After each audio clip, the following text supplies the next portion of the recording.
Jadi kalau ada orang sholat, tapi saat bersamaan dia berbuat maksiat, ini artinya, maka apa yang terjadi? Yang sholat ketika sholatnya dikerjakan tidak membuat dia kemudian terhambat berbuat maksiat, maka kemungkinan besar satu, setelah hari ke-40, lihat apa yang terjadi. Hari ke-40, yang satu berubah jadi baik luar biasa. Jangankan maksiat, untuk berkata yang kurang pantas pun dia nggak punya kosakatanya. Ada pertanyaan langsung dari satu jamaah. Apa tanggapan Ustadz bagi orang yang punya pandangan yang penting semua jalan, jadi sifatnya STMJ, ya kan? Sholat tetap, maksiat jalan, ya kan? Bagaimana pandangan Ustadz? Yang pertama, justru ini menunjukkan tidak adanya konsistensi dalam beramal. Sebetulnya orang yang demikian itu orang bimbang, bukan konsisten. Sebetulnya orang yang demikian orang yang tidak punya pandangan, karena nggak punya pilihan hidup. Dan yang paling penting untuk digarisbawahi, ini poin pentingnya.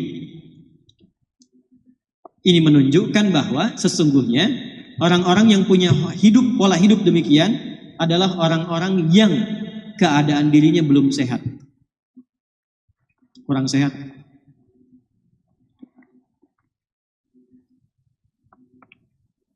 Satu, doakan. Karena yang seperti itu, kalaupun teman, didoakan dengan baik. Tapi tidak dijadikan semua apa yang disampaikan sebagai pertimbangan untuk mengambil keputusan. Ingat ya? Ya, saya ulangi lagi. Tidak semua yang disampaikan tidak dijadikan sebagai pertimbangan untuk mengambil keputusan. Karena kenapa? Dirinya saja belum bisa mengatur keadaan dirinya untuk konsisten pada kebaikan. Bagaimana dia bisa memberikan masukan yang baik pada orang lain? Nah, orang yang sehat, ketika dia mengerjakan sebuah amal soleh, maka ketika benar amal solehnya, amal soleh itu otomatis akan menggerakkan tubuhnya untuk mencegah dia berbuat salah. Saya contohkan begini, sholat amal soleh bukan? Soleh, apa fungsi sholat? Quran surah ke-29 ayat ke-45. Innas sholata tanha anil fahsya. Kalau ada orang sholat dan benar sholatnya, itu otomatis sholat yang dia kerjakan akan memberikan pengaruh pada tubuhnya untuk mencegah dia dari berbagai tindakan-tindakan maksiat. Fahsya, maaf sekali, maaf, zina, selingkuh, LGBT, porno aksi, pornografi itu fahsya. Mungkar, mencuri, bergosip, menuduh, merendahkan, berselisih itu mungkar. Jadi kalau orang benar sholatnya, amal soleh lewat sholat ini, dia akan otomatis mencegah pelakunya berbuat salah. Jadi kalau ada orang sholat, tapi saat bersamaan dia berbuat maksiat, ini artinya ada yang belum tepat dikerjakan dalam sholatnya. Karena motivasi orang sholat itu adalah mendapatkan amal soleh agar tidak berbuat salah. Jadi mustahil ada STMJ, istilahnya salah itu. Sholat terus, maksiat jalan. Jadi kalau orang sholatnya terus, itu gak mungkin ada maksiat. Maka apa yang terjadi? Yang sholat ketika sholatnya dikerjakan tidak membuat dia kemudian terhambat berbuat maksiat, maka kemungkinan besar satu, dia tidak sempurna dengan tujuan dan niat sholatnya. Makanya kata Nabi yang diperbaiki sebelum mengerjakan amal soleh itu niatnya dulu. Niatnya benar nggak? Jadi kalau seseorang niatnya benar menunaikan sholat, itu otomatis nggak akan maksiat. Otomatis. Ibu kalau nggak percaya ya, kalau ada anak kurang baik, ya jangan naik level dulu. Usahakan konsisten sholatnya dulu, dimulai dengan subuh. Minta aja pada anak ibu, ya, minta kerjakan sholat konsisten 40 hari. Terserah itu, setelah itu terserah kamu. Tapi jamaah, terserah itu, setelah itu terserah. Mau sholat silahkan, gak sholat silahkan. Mau taat sama mama silahkan, gak taat silahkan. Tapi mama minta 40 hari sholat aja dulu di masjid setiap hari, subuh sampai isya. Setelah hari ke-40, lihat apa yang terjadi. Saya punya pengalaman di Tripoli, guru kami, seorang profesor, itu kedatangan orang tua, menyampaikan pesan anak-anak kami 3 orang, itu sholatnya sulit luar biasa. Dipanggil dengan halus anak-anaknya, ya abnai, anak-anakku sini nak katanya. Sekarang Syekh mau katakan, silahkan anak-anak mau gak sholat silahkan, gak taat sama mama silahkan, cuman minta satu dulu kerjakan, sholatlah selama 40 hari, tunaikan berjamaah di masjid, setelah itu bebas mau ngapain aja. Hari ke-40, yang satu berubah jadi baik luar biasa. Jangankan maksiat, untuk berkata yang kurang pantas pun dia nggak punya kosakatanya. Yang kedua, naik turun, kadang baik, kadang tidak, kadang baik, kadang tidak. Yang ketiga, itu makin kacau. Dipanggil ketiganya, kata syekhnya, kamu yang pertama, kamu benar sholatnya 40 hari, dikerjakan dengan baik dan tidak kamu tinggalkan. Yang kedua, kamu kerjakan, tapi kamu bolong-bolong, kadang dikerjakan, kadang tidak, kadang dikerjakan, kadang tidak. Yang ketiga, kamu ngumpet-ngumpet padahal kamu nggak sholat.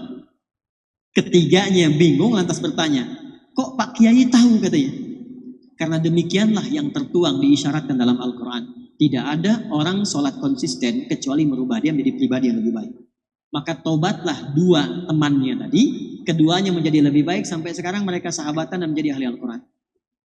Ya. Jadi tidak ada satu kalimat yang mengatakan sholatnya terus maksiat jalan. Enggak ada sebetulnya. Kalau memang sholat yang ditunaikan, sholat yang benar.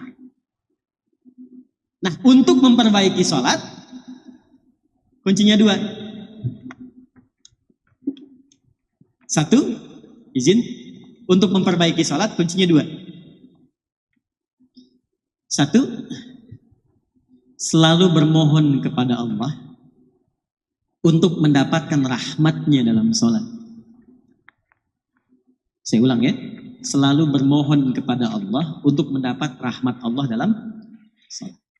Itu ada di Quran surah ke-2 Al-Baqarah ayat 45 sampai 46. Sudah? Saya merasakan sekarang jarang ada orang sholat dengan menggunakan rumus Quran itu. Yang penting sudah sholat gitu kan? Ya. Ibu pernah nggak mengharap rahmat Allah sebelum sholat? Supaya dirahmati dalam sholat? Pernah nggak? Ya? Coba deh. Makanya ibu masuk masjid ya. Kalau masuk masjid itu doanya apa? Allahumma ftahli abwaba. Ya Allah, mohon bukakan untukku pintu-pintu rahmatmu. Tuh ya. Mau masuk udah diajari oleh Nabi. Jadi sebelum masuk masjid, saat langkah kaki kanan itu dilakukan, minta apa? Masjid fungsinya untuk apa yang pokok? Sholat. Jadi masuk masjid, fungsi yang pokok untuk sholat. Sebelum sholat minta lu rahmat Allah. Nah rahmat itu dibagi 3. Saya ulangi, rahmat dibagi 3. Nah kalau suami ibu namanya Pak Rahmat, nanti ibu pulang ke rumah, papa dibagi 3. Udah, 1. Rahmat itu yang pertama solusi dari semua masalah hidup. Nah. Jadi kalau ibu sholatnya membawa motivasi itu, nanti ke bawah enak sholatnya. Pas sujud ingat, dengan suami ada masalah tuh ingat, minta solusi. Nangis, selesai. Walaupun belum ada solusi, tapi hati tenang. Dan itu mengantarkan pada setengah solusi. Sudah? Yang kedua, pelan-pelan. Ampunan dari dosa. Ampunan dari... Nah, di antara fungsi sholat yang paling pokok itu menggugurkan dosa-dosa. Makanya Allah ingin dari pagi ke siang ada dosa, gugur dosanya. Dari siang ke sore ada dosa, gugur dosanya. Makanya ketika diwafatkan dosanya sudah hilang, tinggal pulang dalam keadaan bersih. Digambarkan dengan kain kafan yang putih. Nah itu fungsi sholat. Cuma apakah setiap orang sholat ada yang ingat dosa atau tidak, itu poinnya. Makanya tadi, kalau dia sholat mengingat maksiatnya, gugur maksiat, gak akan maksiat lagi. Gak akan maksiat lagi. Ya, dan banyak orang ketika sujud itu justru pulangnya dalam keadaan mulia. Betapa banyak pelaku dosa besar justru cara pulangnya itu lewat sholat. Lewat sholat. Ada yang sujud gak bangun lagi. Pengen begitu? Nanti zuhur ya, kan sekarang masih ada waktu tuh. Ada yang begitu tuh. Ya. Dan itu luar biasa indah. Ya, saya kan pernah cerita di sini juga kan. Ada seorang kakek, ini bukan ustadz bu. Saya ketemu orangnya. Itu orang sederhana, mungkin viral di langit tapi mungkin tak dikenal di dunia. Sederhana orangnya, nggak disebut kaya, biasa saja. Pakai kaos, cuma jagain masjid, azan. Hari Kamis itu, ba'da asar sedang puasa. Puasa sunnah loh. Di masjid nunggu buka. Cuman tiduran, merem melek tuh. Diwafatkan di tempat yang beliau mengabdi, di masjid, dalam keadaan puasa. Ba'da asar menjelang maghrib, wafatnya cuman tiduran, merem melek, ngantuk, meninggal. Hati-hati tuh belakang tuh, merem melek.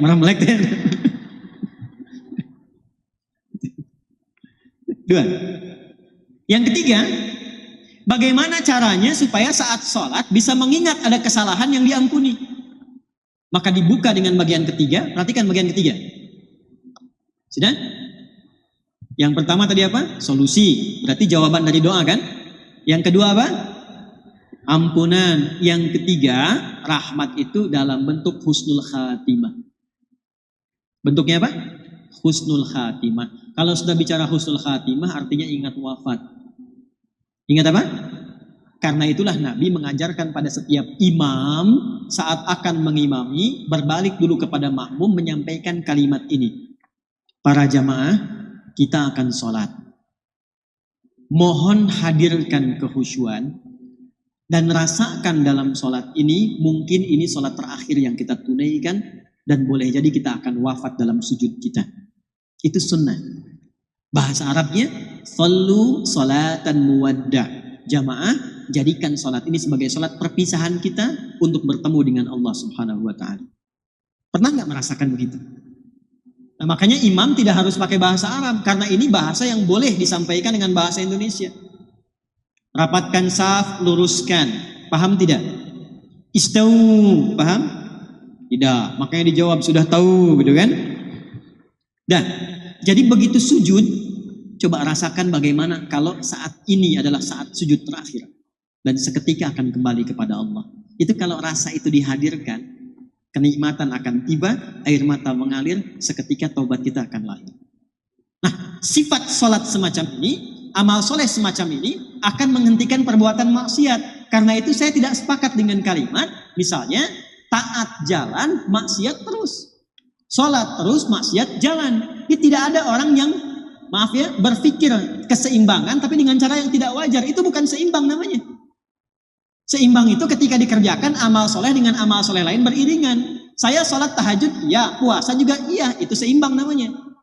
Ya, saya baca Al-Quran, iya. Menghafal, iya. Itu seimbang namanya. Kalau Anda amal soleh, iya. Amal salah, iya. Bukan seimbang. Itu nol namanya.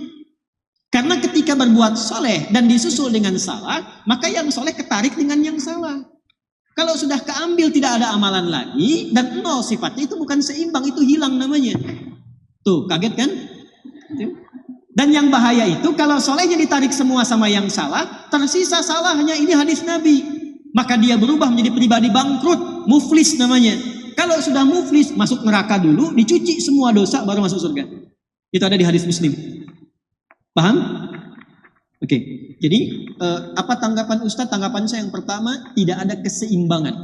Sekali lagi, tidak ada balance antara amal soleh dan amal salah yang saat dilakukan dipandang sesuatu yang wajar dikerjakan secara bersamaan.